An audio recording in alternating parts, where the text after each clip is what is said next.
Hi everyone. കഴിഞ്ഞ ക്ലാസ്സിൽ നമ്മൾ പഠിച്ചിട്ടുണ്ടായിരുന്നത് ബിൽസ് പേയബിൾ അക്കൗണ്ട്സിനെ കുറിച്ചായിരുന്നു. എങ്ങനെയാണ് ബിൽസ് പേയബിൾ അക്കൗണ്ട് പ്രിപ്പയർ ചെയ്യുന്നത്, എന്തിനു വേണ്ടിയിട്ടാണ് പ്രിപ്പയർ ചെയ്യുന്നത് എന്നുള്ള കാര്യങ്ങളെക്കുറിച്ചായിരുന്നു നമ്മൾ പഠിച്ചിട്ടുണ്ടായിരുന്നത്. ഇന്ന് നമ്മൾ പഠിക്കാൻ പോകുന്നത് assignment of opening and closing stock when rate of gross profit is given. അതിൽ ഓപ്പണിംഗ് സ്റ്റോക്കിനെ കുറിച്ച് മാത്രമാണ് ഇന്ന് ഞാൻ പഠിപ്പിക്കാൻ ഉദ്ദേശിക്കുന്നത്. ഗ്രോസ് പ്രോഫിറ്റിൻ്റെ റൈറ്റ് തന്നു കഴിഞ്ഞാൽ, റൈറ്റ് ഓഫ് ഗ്രോസ് പ്രോഫിറ്റ് തന്നു കഴിഞ്ഞാൽ ഓപ്പണിംഗ് സ്റ്റോക്ക് എങ്ങനെ കണ്ടെത്തും എന്നുള്ളതിനെ കുറിച്ചാണ് നമ്മൾ ഇന്നത്തെ ക്ലാസ്സിൽ പഠിക്കാൻ പോകുന്നത്. കാൽക്കുലേഷൻ ഓഫ് ഓപ്പണിംഗ് സ്റ്റോക്ക് എന്നുള്ള ഭാഗം മാത്രം, അതിൽ ക്ലോസിംഗ് സ്റ്റോക്ക് നമ്മൾക്ക് നെക്സ്റ്റ് ക്ലാസ്സിൽ ഡിസ്കസ് ചെയ്യാം. ഓക്കെ, അപ്പോൾ ഇതെന്തിനു വേണ്ടിയിട്ടാണ് പ്രിപ്പയർ ചെയ്യുന്നത്? നമ്മൾക്ക് trading and profit and loss അക്കൗണ്ടൊക്കെ ഉണ്ടാക്കുമ്പോൾ അതിൽ മിസ്സിംഗ് ഫിഗേഴ്സായിട്ട് ആ ഒരു മിസ്സിംഗ് ഫിഗേഴ്സിനെ കണ്ടെത്തുന്നതിന് വേണ്ടിയിട്ടാണ് നമ്മൾ എന്ത് ചെയ്യുന്നത്,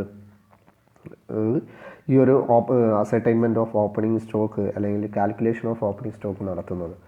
ഓക്കെ, ഇനി calculation of opening stock. If we are given sales and percentage of gross profit, opening stock can be ascertained as follows. നമ്മൾക്ക് സെയിൽസ്, ടോട്ടൽ സെയിൽസും അതുപോലെ തന്നെ പെർസെൻറ്റേജ് ഓഫ് ഗ്രോസ് പ്രോഫിറ്റിൻ്റെ പെർസെൻറ്റേജും തന്നു കഴിഞ്ഞാൽ നമ്മൾക്ക് എങ്ങനെ ഓപ്പണിംഗ് സ്റ്റോക്ക് കണ്ടെത്താം എന്നുള്ളതിനെ കുറിച്ചാണ് നമ്മൾ പറയുന്നത്. ഓക്കെ, നമുക്കറിയാം opening stock is equal to cost of goods sold plus closing stock minus purchase minus direct expenses. Okay, cost of opening stock എന്ന് പറയുന്നത് opening cost of goods sold plus നമ്മളുടെ total സെയിൽസിൻ്റെ ആ ഒരു കോസ്റ്റ് എത്രയാണെന്നുള്ളത്, cost of goods sold plus closing stock നമ്മൾക്ക് തന്നിട്ടുള്ള closing stock minus purchases minus direct expenses. ഇതാണ് ഓപ്പണിംഗ് സ്റ്റോക്ക് എന്ന് പറയുന്നത്. അപ്പോൾ എന്താണ് opening stock is equal to cost of goods sold plus closing stock minus purchases minus direct expenses. ഇതിൽ എങ്ങനെയാണ് cost of goods sold കാണുന്നത് എന്ന് ചോദിച്ചു കഴിഞ്ഞാൽ, cost of goods sold is equal to sales minus gross profit. നമ്മുടെ സെയിൽസിൽ നിന്ന്, total സെയിൽസിൽ നിന്ന് ഗ്രോസ് പ്രോഫിറ്റ് മൈനസ് ചെയ്ത് കഴിഞ്ഞാൽ നമ്മൾക്ക് എന്ത് കിട്ടും? കോസ്റ്റ് ഓഫ് ഗുഡ്സ് സോൾഡ് കിട്ടും. ഓക്കെ, അപ്പോൾ opening stock is equal to cost of goods sold plus opening stock closing stock minus purchases minus direct expenses. Next is cost of goods sold is equal to sales minus gross profit. If gross profit ratio നമ്മൾ പഠിക്കാൻ പോകുന്നത് right of gross profit ആണ് തന്നിട്ടുള്ളതെങ്കിൽ എങ്ങനെ കാണും എന്നുള്ളതാണ്. അപ്പോൾ if gross profit ratio is given as percentage on sales, it is very easy to calculate gross profit because sales is not. നമ്മൾക്ക് gross profit എന്ന് പറയുന്നത് സെയിൽസിൻ്റെ ഇത്ര പെർസെൻറ്റേജ് ആണ് എന്ന് പറഞ്ഞിട്ടാണ് തരുന്നതെങ്കിൽ നമ്മൾക്ക് വളരെ പെട്ടെന്ന്, വളരെ ഈസി ആയിക്കൊണ്ട് ഗ്രോസ് പ്രോഫിറ്റ് കണ്ടെത്താനായിട്ട് സാധിക്കും. കാരണം സെയിൽസ് തന്നിട്ടുണ്ട്, സെയിൽസിൻ്റെ ഇത്ര പെർസെൻറ്റേജ് ആണ് ഗ്രോസ് പ്രോഫിറ്റ് എന്ന് പറയുമ്പോൾ നമുക്ക് പെട്ടെന്ന് കണ്ടെത്താനായിട്ട് സാധിക്കും. If gross profit ratio is given as percentage of cost of sales, the cost right must be converted into percentage on sales.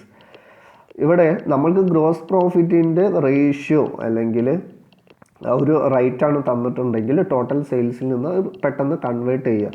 Okay, ഇനി എങ്ങനെയാണ് percentage of GP on sales അത് കാൽക്കുലേറ്റ് ചെയ്യുന്നത് എങ്ങനെയെന്നുള്ള അതിൻ്റെ ഇക്വേഷനാണ് നമ്മൾ പറയുന്നത്. Percentage of gross profit on sales is equal to percentage of gross profit on cost into 100. Percentage of gross profit on cost. കോസ്റ്റിൻ്റെ എത്ര percentage ആണ്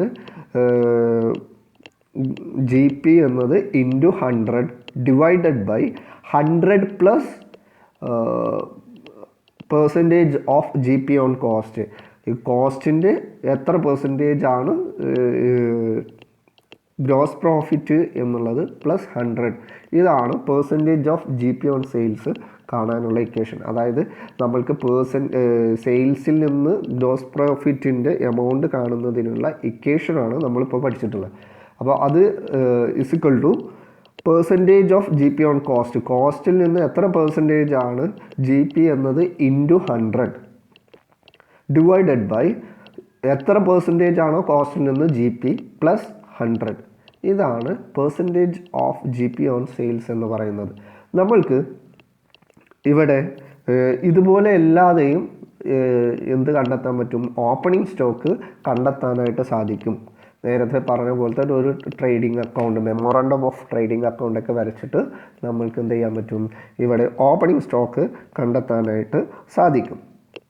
അപ്പോൾ അതിനു വേണ്ടിയിട്ട് എങ്ങനെയാണ് ചെയ്യുന്നത് എന്ന് ചോദിച്ചാൽ അതിൻ്റെ പേര് മെമ്മോറണ്ടം ഓഫ് ട്രേഡിംഗ് അക്കൗണ്ട് എന്നാണ്. എന്തുകൊണ്ടാണ് ഇതിനെ മെമ്മോറണ്ടം ഓഫ് ട്രേഡിംഗ് അക്കൗണ്ട് എന്ന് വിളിക്കുന്നത് എന്ന് ചോദിച്ചു കഴിഞ്ഞാൽ it is not prepared according to double entry principle.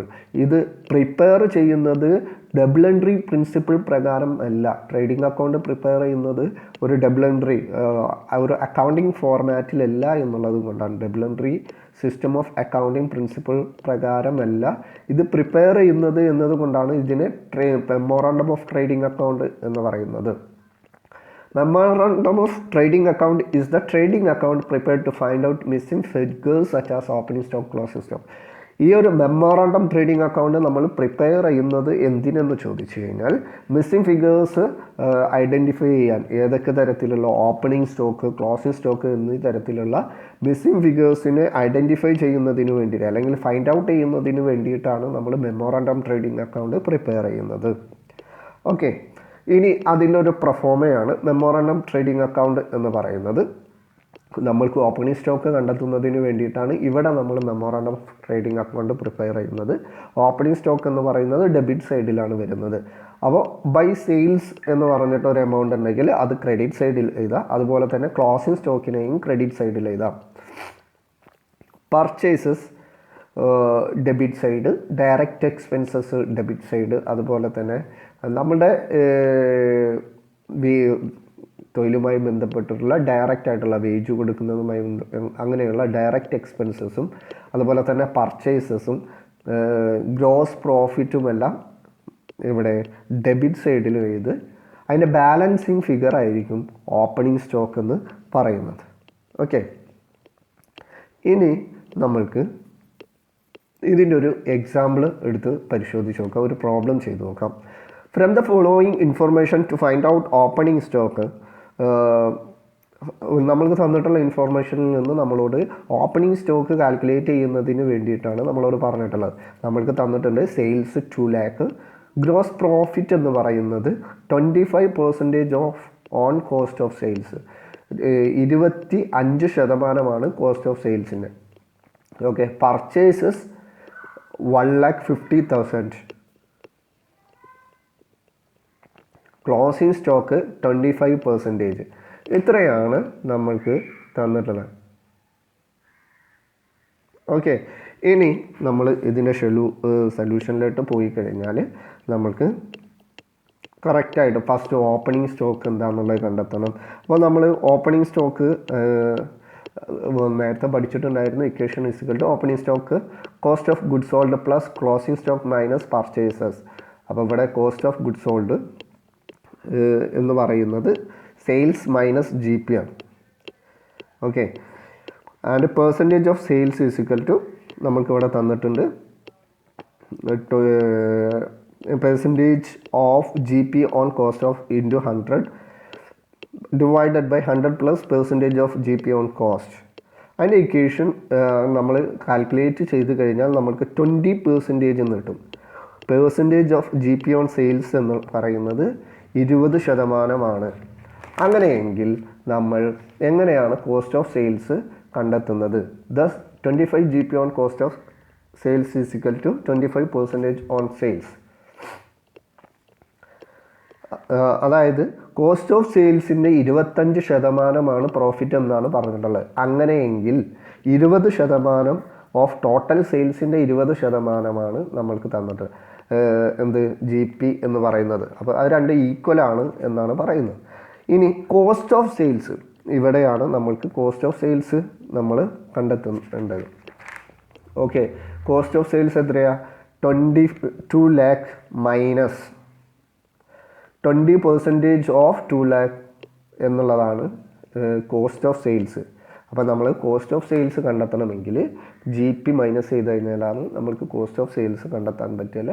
അപ്പോൾ cost of sales is equal to 1,60,000. അതെങ്ങനെ കിട്ടി എന്ന് ചോദിച്ചു കഴിഞ്ഞാൽ നമ്മൾ ഇവിടെ എഴുതിയിട്ടുണ്ട് 2 lakh മൈനസ് 20% ഓഫ് 2 lakh.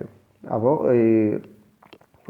ഇത് 2 ലക്ഷത്തിൻ്റെ 20% 2 ലക്ഷത്തിൽ നിന്ന് കുറച്ച് കഴിഞ്ഞാൽ, അതായത് നമ്മൾ പറഞ്ഞിട്ടുണ്ടായിരുന്നു ജി പി എന്ന് പറയുന്നത് 20% ഓൺ സെയിൽസ് ആണെന്നുള്ളത്. അപ്പോൾ നമ്മൾ ടോട്ടൽ സെയിൽസിൽ നിന്ന് ഗ്രോസ് പ്രോഫിറ്റ് കുറച്ച് കഴിഞ്ഞാൽ കോസ്റ്റ് ഓഫ് സെയിൽസ് നമ്മൾക്ക് എന്ത് കിട്ടും. അങ്ങനെ ആകുമ്പോൾ കോസ്റ്റ് ഓഫ് സെയിൽസ് എന്ന് പറയുന്നത് 1,60,000 ആണ്. അപ്പോൾ ഓപ്പണിംഗ് സ്റ്റോക്ക് എന്താണ്? Cost of goods sold. നമ്മളിപ്പോൾ നേരത്തെ ഐഡൻറ്റിഫൈ ചെയ്തു. കോസ്റ്റ് ഓഫ് ഗുഡ്സ് സോൾഡ് എത്രയാണ്? 1,60,000 എന്ന് പറയുന്നത് നേരത്തെ കാൽക്കുലേറ്റ് ചെയ്തു. പിന്നീട് ക്ലോസിംഗ് സ്റ്റോക്ക് നമ്മൾക്ക് തന്നിട്ടുണ്ട് 25,000 എന്ന് പറയുന്നത്. അതുപോലെ തന്നെ പർച്ചേസസിൻ്റെ എമൗണ്ടും നമ്മൾക്ക് തന്നിട്ടുണ്ട് 1,50,000. അങ്ങനെയാകുമ്പോൾ 35,000 ആണ് നമ്മൾക്ക് എന്ത് തന്നിട്ടുള്ളത്? ഓപ്പണിംഗ് സ്റ്റോക്കായിട്ട് നമ്മൾക്ക് കിട്ടുന്നത്. അപ്പോൾ നമ്മൾ നമ്മുടെ പ്രോബ്ലത്തിനുള്ള ആൻസർ കണ്ടെത്തി നമ്മളൊരു ഓപ്പണിംഗ് സ്റ്റോക്ക് ഫൈൻഡ് ഔട്ട് ചെയ്യാനായിട്ടാണ് പറഞ്ഞിട്ടുണ്ടായിരുന്നത്. അപ്പോൾ ഓപ്പണിംഗ് സ്റ്റോക്ക് എന്ന് പറയുന്നത് 35,000. ഓക്കെ, ഇനി നമ്മൾ നേരത്തെ പഠിച്ചു മെമ്മോറാണ്ടം ട്രേഡിംഗ് അക്കൗണ്ടിൽ ഇതെങ്ങനെ ചെയ്യാം എന്നുള്ളത് നോക്കാം. ഇവിടെ ബൈ സെയിൽസ് 2 lakh തന്നിട്ടുണ്ട്. നമുക്ക് ഫസ്റ്റ് തന്നിട്ടുള്ളത് ബൈ സെയിൽസ് 2 lakh. അത് നമ്മൾ ക്രെഡിറ്റ് സൈഡിൽ എഴുതി. അതേപോലെ തന്നെ ക്ലോസിംഗ് സ്റ്റോക്ക് 25% അത് നമ്മൾ ക്രെഡിറ്റ് സൈഡിൽ എഴുതി. അതിനുശേഷം പർച്ചേസസ് തന്നിട്ടുണ്ട് 1,50,000. അതുപോലെ തന്നെ ഗ്രോസ് പ്രോഫിറ്റും തന്നിട്ടുണ്ട്.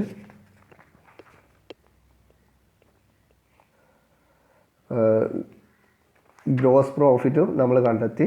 അതിന് കാൽക്കുലേറ്റ് ചെയ്ത് കഴിഞ്ഞാൽ, അത് മൈനസ് ചെയ്ത് കഴിഞ്ഞാൽ നമ്മൾക്ക് എത്ര കിട്ടും? 35% എന്ന് 35,000 എന്നുള്ളത് ഒരു എമൗണ്ട് കിട്ടും. Okay,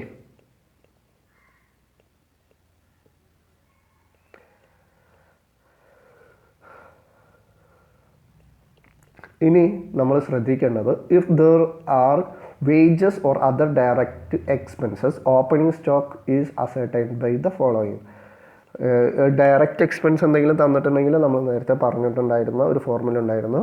cost of sales plus closing stock minus purchases minus direct expenses എന്നുള്ള ഫോർമുല നമ്മൾ എന്ത് ചെയ്യണം?